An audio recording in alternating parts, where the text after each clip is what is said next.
Alors, les mini citadines électriques arrivent en force au modèle de Paris. Donc, on va essayer de faire ça vite parce qu'il y a beaucoup de modèles à traiter. Donc, c'est le City Transformer CT1. C'est un petit modèle qui peut s'élargir. En dessous des 50 km/h, il a une largeur de 1 mètre.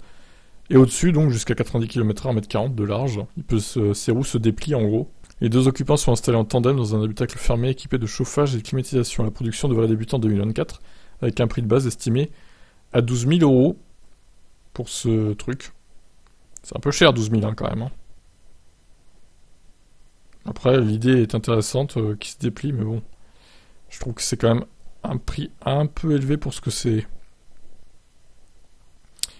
Ego Wave X.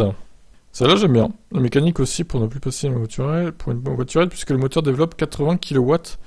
C'est pas mal, hein. Et l'autonomie atteint 250 km avec un chargeur de 11 kW au lieu des petits 3,5 kW. Surtout, elle se transforme en mini crossover sous le nom de E-Wave X. Donc, voyons les quelques photos. Ouais, c'est quand même bien mieux équipé que... Alors, la couleur, j'aime pas du tout, par contre. Là, va falloir revoir ça clairement.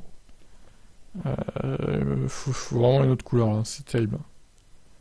Pas d'infos sur le prix, malheureusement. Ion Wiz. Elle s'adresse pour le moment aux professionnels avec un modèle 2 places et 600 litres de chargement. Une version 4 places est prévue. Elle justifie un peu mieux ses portes antagonistes à l'arrière. Alors, 4 moteurs roues, un moteur par roue, 15 kW au total, autonomie 100 km, homologuée en catégorie L7E, elle peut atteindre 90 km/h. Alors, 90 km/h avec 15 kW de puissance, en descente alors. En descente ou vraiment sur le plat, mais ça va mettre du temps sur le plat quand même. Hein. En côte, je suis pas sûr qu'elle les atteigne, hein, clairement.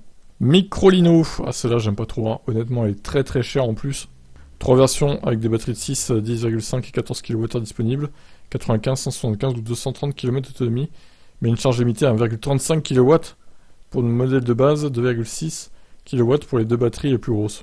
Et le prix a été revu à la hausse, qui débute donc à 15 000 € pour la petite batterie. Ce qui est quand même hors de prix. Et c'est un pot yaourt, hein, cette voiture, clairement. Silence S04, batterie amovible. On en trouve deux ici, une de chaque côté, identifiée par le cercle lumineux. Assez lourde, de près de 40 kg pièce. Elles sont néanmoins montées sur un trolley à roulettes avec poignée télescopique. Plus facile à amener à la maison.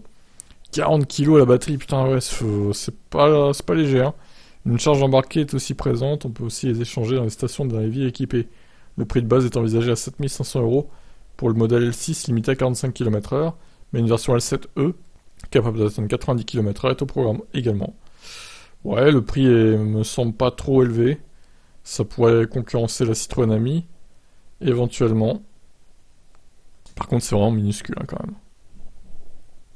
Le Patak Roadster, un moteur de 15 kW 30 ampères, une homologation quadricycle de 100 à 250 km d'autonomie selon la batterie sélectionnée.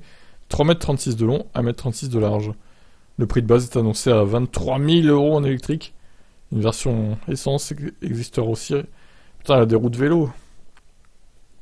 On dirait une vieille voiture des années 50 là. Eh ben, le prix est vraiment trop élevé quoi. La Xev Yuyu, catégorie L7E, donc 90 km/h, elle se donne une allure de petite titane très moderne et bien équipée.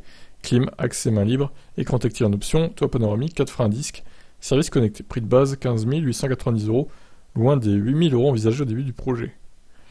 Ouais, c'est quasiment 2 fois plus, hein, tout simplement. Et il y aura les voitures sans permis également. Peut-être la Ligier, je sais pas si elle y sera. Je sais pas. La Ligier, non, je pense qu'elle y sera pas, hein, c'est trop tôt. Donc, alors ma préférée dans tout ce lot, je pense que c'est clairement celle-là, là. Elle est pas mal, hein, la Ego Wave X, là. On en avait déjà parlé sur la chaîne au mois de mai. C'est une voiture donc sponsorisée par Neymar, notamment.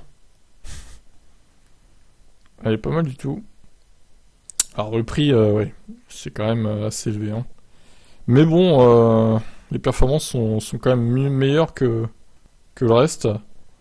Par contre, effectivement, si c'est 25 000 € pour la petite batterie, c'est quand même cher, hein. C'est quand même cher, bon, à voir. En tout cas, elle a un look sympa, je trouve.